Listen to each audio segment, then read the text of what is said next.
थोड्याच वेळात कॉक्रोच जनता पार्टीचे प्रतिनिधी आणि केंद्र सरकारची बैठक. विद्यार्थ्यांच्या मागण्यांवर चर्चा होण्याची शक्यता.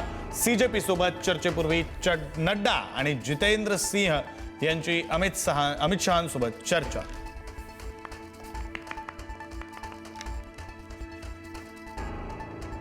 सलग 5व्या दिवशी विरोधकांचा लोकसभेमध्ये गोंधळ. धर्मेंद्र प्रधान यांचा राजीनाम्यासाठी घोषणाबाजी. विरोधकांच्या गदारोळामुळे लोकसभेचं कामकाज सोमवारपर्यंत तहकूब.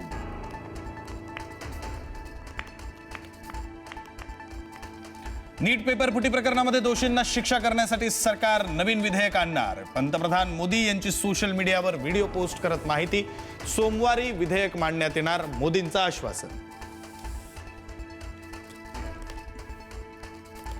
विद्यार्थ्यांना प्रधानांचा राजीनामा हवाय. दिशाभूल करत विद्यार्थ्यांच्या बुद्धीचा अपमान करू नका.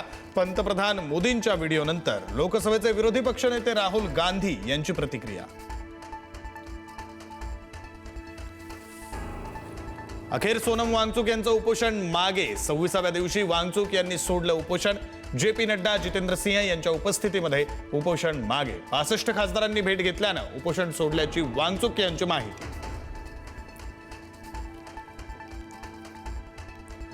सोनम वांगचुक यांच्या त्यागाबद्दल आम्ही कृतज्ञ आहोत. अभिजित दिपकेंची प्रतिक्रिया. तर धर्मेंद्र प्रधान राजीनामा देत नाही तोपर्यंत जंतर मंतरवर आंदोलन सुरूच राहणार, दिपकेंचा इशारा.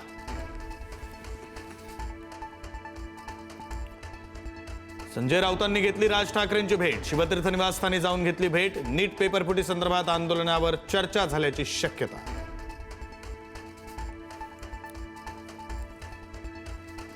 दादरमधील विद्यार्थी आंदोलनावेळी पुरुष पोलिसाकडून महिलेशी गैरवर्तन झाल्याचा आरोप. रोहित पवार आणि वर्षा गायकवाड यांचा एक्स पोस्ट करत आरोप.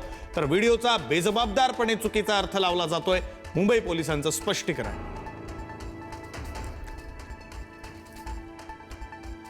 नाशिकमधील गोदावरी नदीनं धोक्याची पातळी ओलांडली. गोदावरी नदीला यंदाच्या हंगामातील पहिला पूर. दुतोंड्या मारुती पाण्याखाली. नदीकाठच्या गावांना प्रशासनाकडून सतर्कतेचा इशारा.